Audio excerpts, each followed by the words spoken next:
The Assembly will hear an address by His Excellency Mohamed Abdullahi Mohamed Farmajo, President of the Federal Republic of Somalia. I request protocol to escort His Excellency.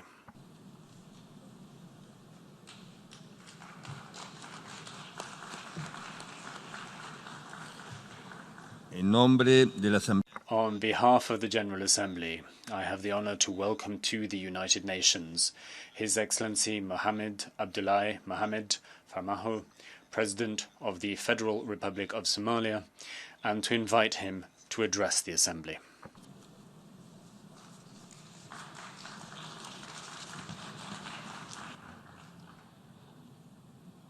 Mr. President, Honorable Head of States and Governments, dignitaries, and ladies and gentlemen, it's a great honor and privilege to address you on this 74th session of the United Nations General Assembly.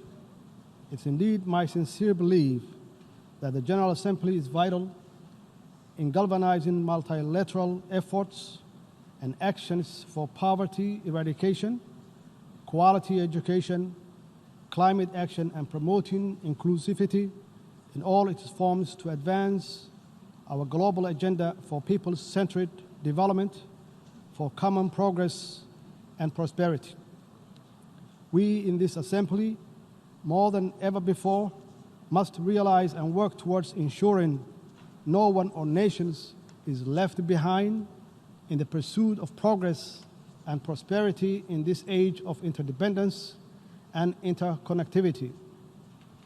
The Government of Federal Republic of Somalia warmly welcomes this year's theme for the General Assembly, which reminds us all on the importance to double our efforts through greater international cooperation to ensure we as a nations individually achieve the sustainable development goals for reducing poverty, improving the quality of education, addressing the adverse effects of climate change, and promoting partnership and inclusivity in all our actions at home. Partnership in all their forms are a must if we are to overcome the greatest common challenges of our time, including security, poverty, climate change, and sustainability. In this globalized world, no nation, no matter how strong or prepared, can individually stand alone against the tide of global challenges which require common action and coordinated multilateral responses. We must strive to create the condition for individual fulfillment and common prosperity in line with the vision of sustainable development goals. I'm grateful to be here with our valuable partners, of whom many are represented in this great assembly today, for the constructive role they are playing in Somalia's successful journey to full recovery from a very difficult past. We are also grateful for the role of the United Nations has and continue to play in Somalia's development journey on the ground. We are committed to working with the United Nations to advance our inclusive national development agenda. Indeed, Somalia is a great example of the importance and success of the international multilateral system, as it has been benefited from the support of both the United Nations and its member states bilaterally. Somalia's road to recovery, led by its resilient people and government, has come a very long way, and yet we cannot be blind or remain silent on the discontent with the rise in inequality, poverty, and division caused by unfair globalization, which has become dominant in the world today.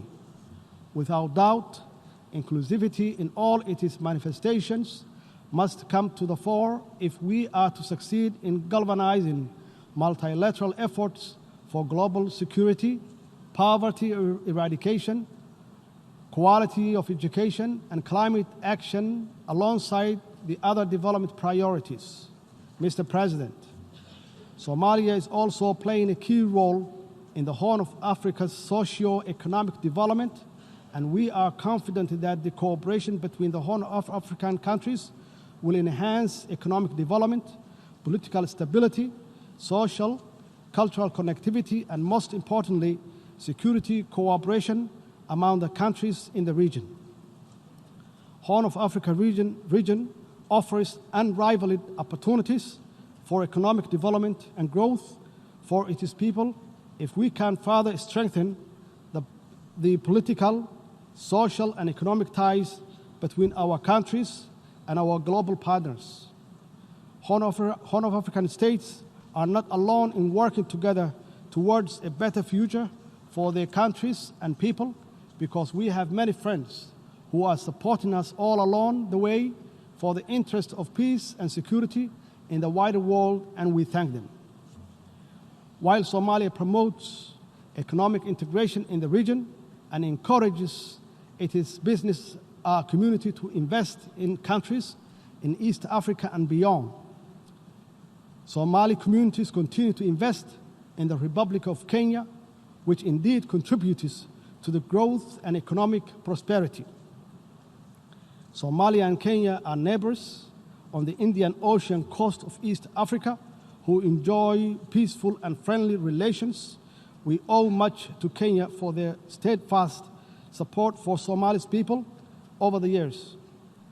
While our overall relations are excellent, our maritime boundaries has never been delimited and is the subject of disagreement between our two sister states. Bilateral negotiations did not achieve an agreement in the past.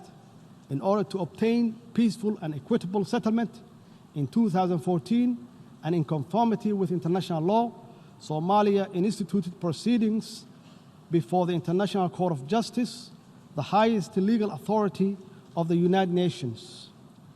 We are very pleased that the court found that it had jurisdiction to resolve the dispute and that it scheduled final hearing on the merit of the case for the first week of November this year.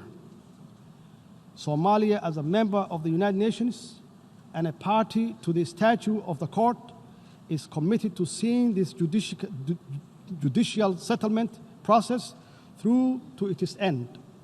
Somalia has pledged to comply with the court's final judgment and to accept the boundary that is delimited by the court. As a matter of international law, the court's judgment will be binding on Kenya as well. And we trust that when that judgment is issued and the boundary is established, a lasting settlement of this long-lasting dispute will finally be achieved. In addition, on September 3, 2019, Peace and Security Council concluded that African Union is not empowered to intervene this case before the court. Mr. President, I would like to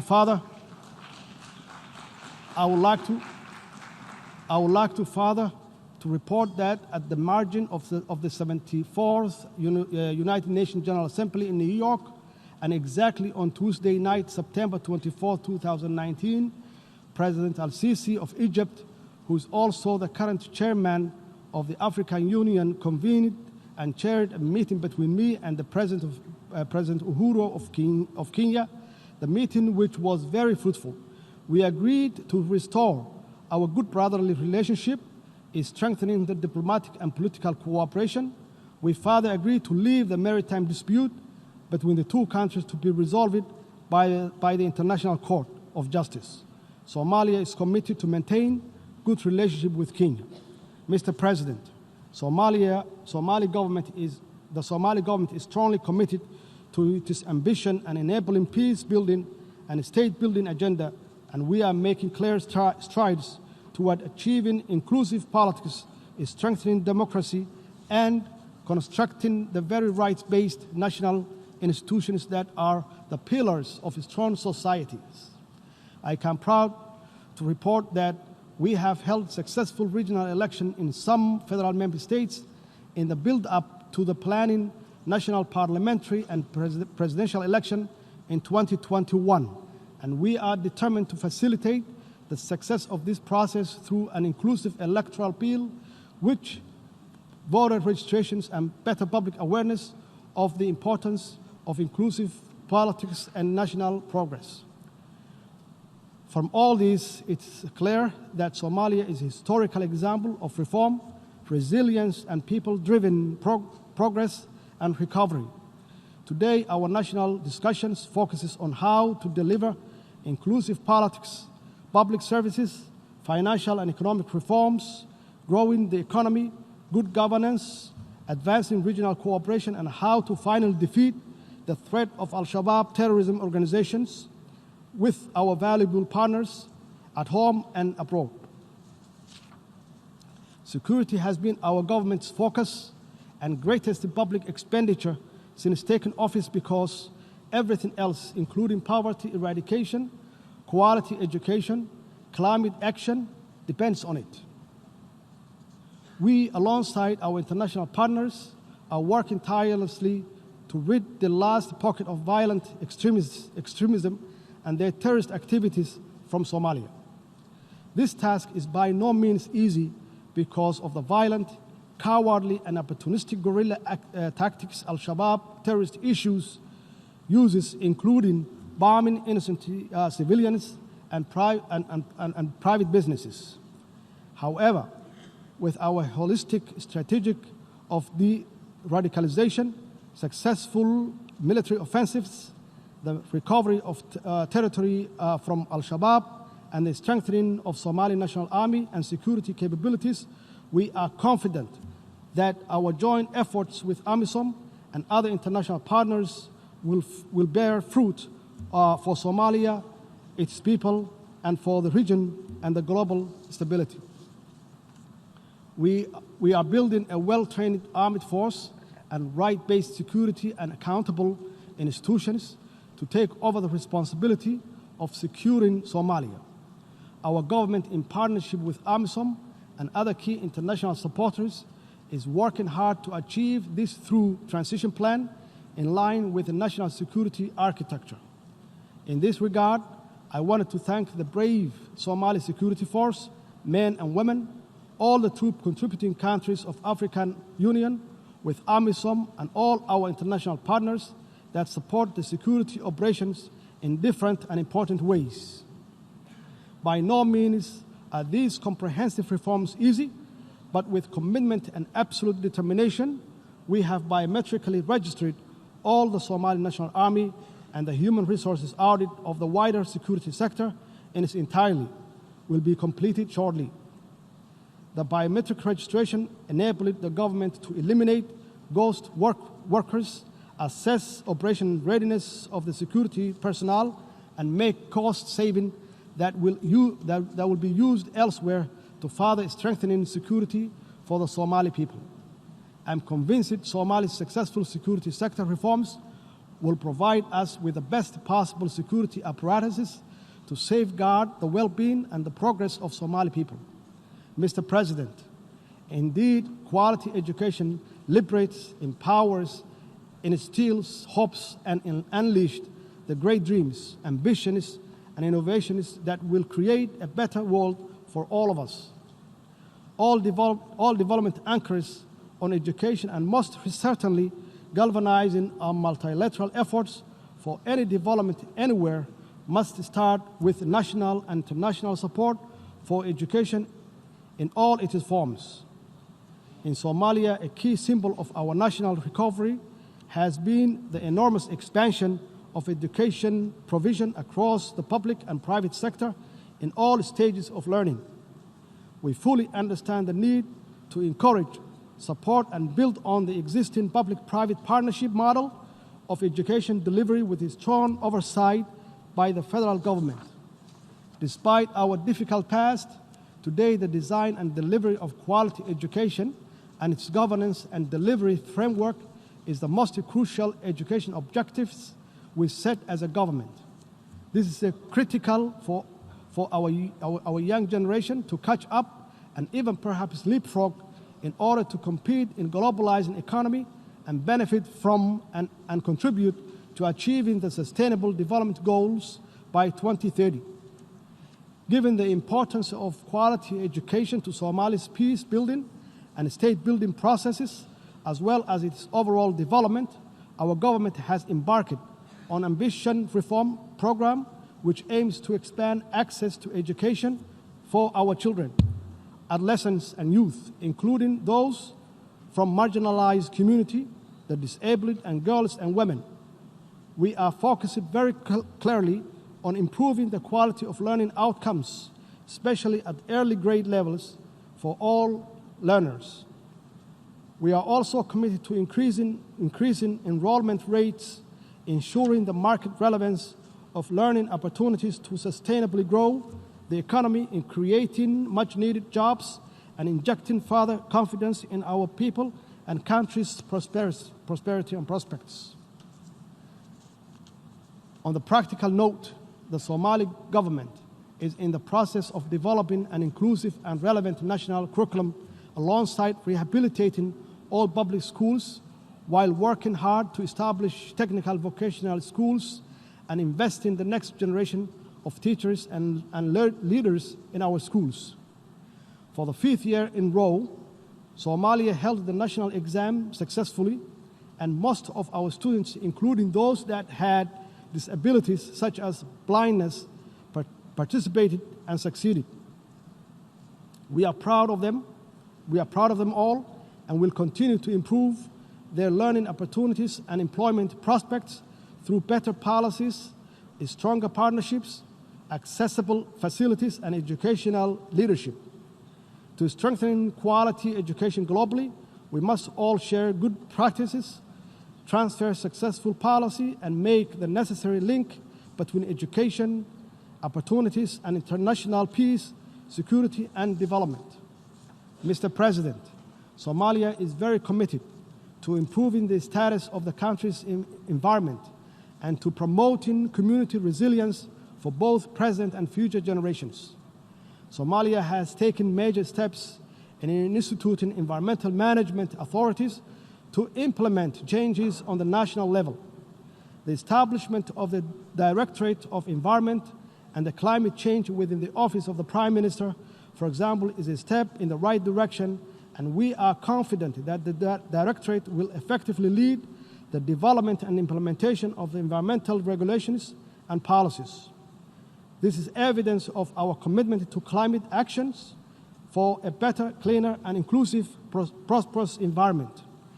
Indeed, climate change threatens to increase the frequency and severity of environmental impacts, and Somalia and the country with a long-standing coastline in continental Africa is already experiencing the effects of rising sea levels and rising average temperature that's exacerbated by the effects of degraded land and deforestation. The 2017 drought in Somalia had significant impact on the environment, economy, and natural resource sector, with ecosystem losses that damages estimated at an equivalent of more than $600 million US. The loss in productivity of the natural capital indicates difficult times ahead of the livestock-based Somali economy, more so because as much as 93% of pastoral resources have been decimated and destroyed in some regions of the country. This has directly and indirectly affected the livelihood of the 6.2 million persons, about 60% of population, who depend on the pastoralism. Due to this vulnerability, Somalia's economy could take much longer to recover, given that it's continued to suffer the repetitive occurrences of climate-related hazards. The drivers of vulnerability and fragility in Somalia are complex and therefore requires comprehensive and long-term solutions for integrating sustainable natural resource management and a global environment agenda in Somalia's recovery and national development plan. The lesson from our experience is that climate change or climate action is urgently needed to reverse the catastrophic environmental damage which pose an existential threat to our collective future. Mr. President, let me assure you that my government is fully committed to the outcome of Paris Agreement and equally other multilateral environmental agreements which protect our planet and safeguard the future for all. In this regard, we strongly urge the full implementation and enforcement of United Nations Security Council Resolution 751, which requires all member states to take all necessary measures to prevent the direct and indirect import and export of charcoal from Somalia. This will not only save the environment but deny the international terrorists as a source of terror financing, which they depend on to hurt the innocent and most vulnerable people in our society. Mr. President, poverty is one of the greatest pain a human, a people, a nation can suffer. The government of Somalia is working hard with its people to build a more sustainable future free from poverty with strong social protections. Today we are on the verge of completing an inclusive 9th National Development Plan, which will guide the national strategic policy and framework for eradicating poverty in Somalia. The process of conducting the National Development Plan was inclusive, participatory, and it promotes accountability, transparency, and common responsibility for future implementation. Our approach to eradicating poverty is to create economic opportunity for our people, and to do this, we are engaged in the ambitious and successful fiscal and economic reform programs guided by International Monetary Fund, the Staff Monetary Program, to achieve debt cancellation by early next year through the High Indebted Poor Countries Initiative, HIBIC. According to the IMF, our performance to date has been strong and we have achieved much in a short space of time. We continue to raise domestic revenue, improve national budgeting processes, make our financial system more secure and transparent, while instilling fiscal discipline in our national operations. We are working closely, both bilaterally and multilaterally, with all our key partners and stakeholders, including the Somali people,